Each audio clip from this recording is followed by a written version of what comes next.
So, my grandma asked me if I wanted more mashed potatoes during dinner. I was feeling goofy and said, bet. She just stared at me and replied, bet what?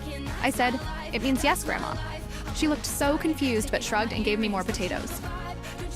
Then I decided to double down, and when she handed me the bowl, I said, sheesh, Grandma, these potatoes are bussin' far.